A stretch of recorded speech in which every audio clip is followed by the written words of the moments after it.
Hello, everyone. Okay, we got Emmett Fox as usual. And today's the 5th of December. What's left of 2021? 2021. Okay. Psalm 27. And now shall mine head be lifted up above mine enemies round about me. Therefore will I offer in his tabernacle sacrifices of joy. I will sing, yea, I will sing praises unto the Lord. This verse closes the first section with a burst of praise and thanksgiving, and then moves into a form of supplication that is really affirmative. Praise and affirmation should be allied. Hear, O Lord, when I cry with my voice. Have mercy also upon me and answer me. When thou saidst, seek ye my face, my heart said unto thee, thy face, Lord, I will seek. Hide not thy face far from me. Put not thy servant away in anger. Thou hast been my help. Leave me not, neither forsake me, O God of my salvation. When my father and mother forsake me, then the Lord will take me up. Teach me thy way, O Lord, and lead me in a plain path because of mine enemies. Deliver me not over unto the will of mine enemies, for false witnesses are risen up against me, and such as breathe out cruelty. The psalmist now prays for spiritual understanding and for peace of mind. The enemies, as always, are his own fears, and these fears take their rise in the fact that false witnesses rise up and confront him. And no one who has been through this experience will doubt the appropriateness of that telling phrase that our fears are things such as breathe out cruelty. Verily, doubt and fear are the cruelest things that could come into the life of man. That's what Emmett Fox got to say for tonight. Originally, that was not what I was going to talk about. I was going to talk about something totally different. But I'm not really feeling of going into what I was going to talk about. I feel it needs to be more of a discussion about fear. How to me it sounded like they were scared of everything in the Psalms and what he was trying to explain. To me, things are changing, the energy's changing, how people are thinking and feeling. That has been going through some changes. And one of the changes has been fear. Right now, more people have been going into fear instead of relying on God or universe or however they want to call it, feel it. Because, well, they listen to the news, and the news, it keeps stirring up, saying, this is happening, this is happening, this is happening, oh, this is happening. And so people are like, oh my God, I got to protect myself, how am I going to... And to me, it's just been a lot of that. And the more I'm learning about the change of the energy, I don't listen to the news. And I found if there's something I really need to know, I find out. And that's what the Dalai Lama, somebody had asked him, if you're not listening to the news, how do you know what's going on around the world? He goes, I don't have to listen. If I'm meant to know about it, somebody tells me. All of a sudden, there they are. And that's why he's able to talk about things he does talk about. Go around the world talking about peace and sending out his own way of healing and love and light. And I feel that's what we have to remember. I like what Matt Kahn said. He said he watches the news only so he knows where to send love and light. So if he hears some bad news, he goes, oh, they need some love. Let me send some love and light to them. So he doesn't take it in as something bad coming at him. He takes it like, oh, that's like if you said, oh, my child's sick. He'd be like, oh, well, let me send some healing thoughts and do that.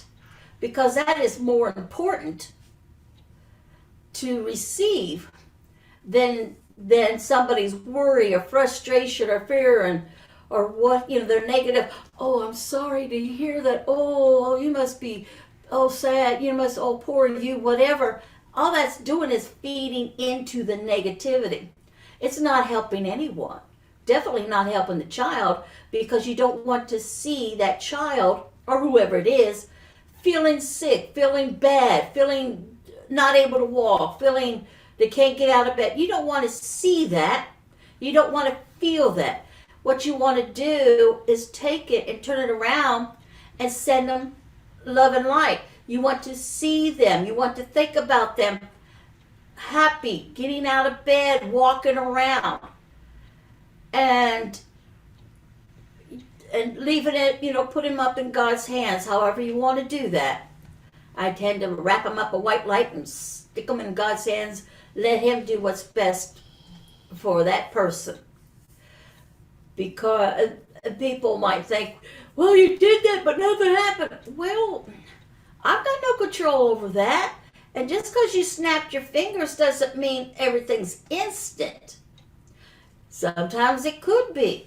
Depends on what kind of healer you are. There are healers around the world. Not a whole lot of them. We're all healers. But there's at least 2, 3, maybe even 4 or 5. Could be more. That, they could heal certain people instantly by what they do, what they say, the thoughts they give out.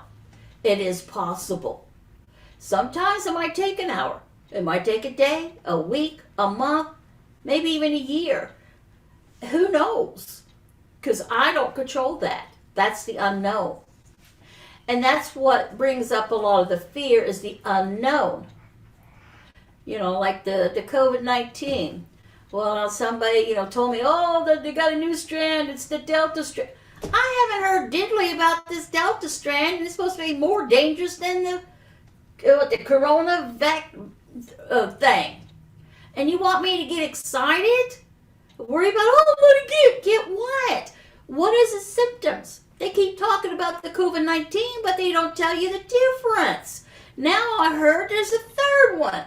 Okay, well, I'm still waiting to hear from Delta. Now you tell me there's a third one? They're still talking about the first. That's all I hear about is the first. And then somebody goes, oh, but they got this one. They got this. Well, you're not telling me anything. Mail goes to the post office too. That didn't tell me anything. How much of it is mine? I'll find out if it shows up. But to panic that I didn't get my mail when I don't even know I got mail, and you tell me there's mail out there, okay. So that's the unknown, and that's what people are afraid of, because they don't understand how to get out of that fear. They don't understand that this is a golden opportunity for you to put trust and faith in yourself. You are the healer of your own life. You are the one that puts the protection line. You are the one that communicates with your God source. Whatever you want to call it, whoever you want to call it, you are that. So if you find yourself panicking, then yeah, call in for help. I mean, the angels, that's what they're there for too, is waiting for you to ask for help. And that's one of the things that it mentions in the Bible, ask and you shall receive. And if you believe that there are guardian angels, which I do, because I have felt them a couple times, otherwise I wouldn't be here. But to live in that fear and say, oh, there's enemies. Well, there's always going to be somebody that doesn't like you. Trust me, there's always somebody that doesn't like you.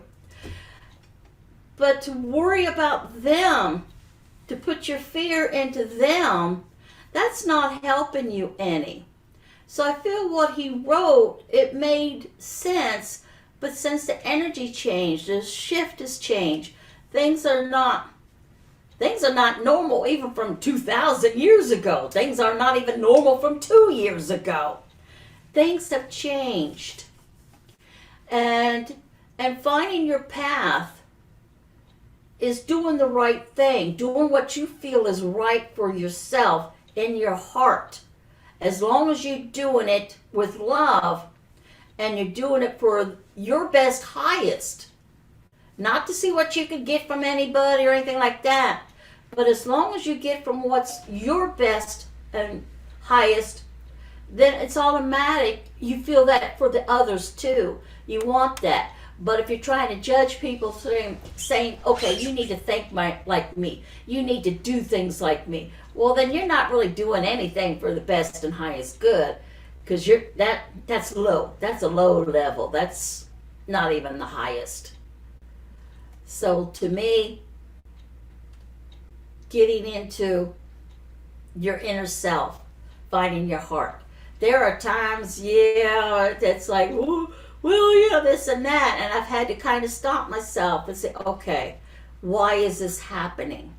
What do I need to know? What do I need to learn? And I'm keep being reminded from different people, like through YouTube or books or what have you, is what is best for you. Don't think you have to work on anything. You don't have to go get this or that. No, the universe is there. They don't need you to try to run up to them. They don't need you to try to fix whatever, because they could be trying to fix where things are easier for you. But if you keep butting in, put your nose where it doesn't belong, it just takes them harder. It's longer for them to set things up so things run smoother. Sometimes you have to hit rock bottom to finally go, okay, I landed on my butt, that hurts, I hit ground hard. And then that's when you're able to look up and you start seeing the sky. You start seeing things happening. But that's after you get to the rock bottom and decide to pause, say, okay, yeah, I'm here, I can only go up. But if you're going to stay there like, oh, why me, poor pitiful me, blah, blah, blah, it's just going to take you longer to get onto your path. But there's no wrong way, there's no right way, it just is. Because everybody's rock bottom is different. Some people don't have to really hit rock bottom before something clicks inside them. It's like, there's something better than this. I'd like to know what it is. And if you put it out to the universe that you would like to know more about where you need to go, there you go. And to me, I am one of those people, like if you got fired or you lost a job, I am one to celebrate with you. Yeah, always have been. Because usually when I get fired, yes, it means something better and I'm out of this lousy job. And it usually means I get unemployment, so therefore I still get something. And that, some people, though, they consider that rock bottom. It is in a way it's not. Again, it depends on how you perceive it. And also when people get sick, they think, oh, I can't go to work, I can't do this, oh. Well, It could be your body saying, I need you to slow down. I need you to think. I need you to give thanks. And like if you get diarrhea, just say thank you God. Because personally, I'd rather come that way than the other way. And it's one way your body is getting rid of toxins, whether it's chemically or whether it's emotions, whatever. Give thanks. There's no reason to be in fear, like, oh my God, I got diarrhea, I'm going to die from this, oh, I'm going to go to the hospital. There's no reason for it. There is a remedy you could, it's called BRAT. Bananas, rice, applesauce, and toast does help calm it down. It really does work. I learned that from my older sister. She had 2 kids. So, and I have used it, so it does work. So there are things that you can do without rushing to a doctor. It's sometimes because you've been so busy, go, go, go, go, go, go, go, that your body's like, okay, we need to slow this person down. I know what can make them slow down. We'll do this. We'll give them a cold, a flu, diarrhea. We'll give them, whatever it is, or a stomach, or a side, or whatever, or, oh, my back, I did something, I can't move right away. They're like, okay, now you got to slow down. Now we can guide you a little bit easier without you trying to rush and putting your nose where it doesn't belong. So to me, that is what people are learning on how to deal with the new things that are popping up. Learning to accept things as they are. Doesn't mean you all of a sudden cut yourself off from everybody, but relook at things. And if there is somebody that does need your help because, say they did, lose a job because of that, and they need a little extra helping hand, say with some food or what have you, then help them out. Or just walk the neighborhood. And if you see somebody that needs help, ask them if you can, or, whatever it might be. So I really think instead of going into the fear, you're looking for God, whoever, you're looking for Him to kind of help you get out of your dark spot. But where are you going to go when you do? Are you really going to release all that fear? Are you letting it go so you can move forward knowing that the enemies have nothing to do with you? I remember when somebody was talking about me. I was in the Air Force, they were talking about me. Somebody told me, I was like, ooh, I must be important. They're talking about me. Because no one in high school, whatever, junior or whatever, no one ever talked about me, so I wasn't that important. But all of a sudden I was, but then the rumor kind of quit after a couple of days, so apparently I was not that important to talk about. So it never bothered me. So you're always going to have somebody talking or doing something. It's just sometimes when you find out certain things, then you find out about that person and not the friend you thought they were, or you're like, well, maybe they don't like me, but I don't even know who they are, so oh well, I'm going to do whatever it is I'm still doing. And not worry, not fear that you're not doing the right thing. Because no matter what you do, it's not wrong. It could be a learning experience. It may not be quite the good path you need to be on, but that's part of learning. And if you don't try things, how are you going to know anything? It's the fear of not allowing yourself to step forward to find out what's beyond the curb. Step off that curb into life. Step off that curb to see what is on the other side. Because if you never crossed the street, you'd get nowhere. You'd get nowhere but right back where you're at. And that's not life. That's being stuck waiting for your parents saying it's okay to cross the street. No. We don't have time to wait for them. You're a grown person. It's time for you to say, okay, God, here I go. Trusting you, trusting the guardian angels, trusting spirit masters, whoever that you feel is taking you towards the light. So let go of the fear, let go of the past, and step into the light. Father, Mother, God, we come to you humbled by all of our blessings, especially our opportunity to be together on Sunday night and share from our hearts and to feel comfortable doing that. We feel your light and we are so grateful. And each week we are reminded to live from our hearts with gratitude for you giving us life and gratitude for us being able to share that life. We look forward to being together again next week. And until then, we give you all gratitude for all of our many, many blessings and gifts. Amen.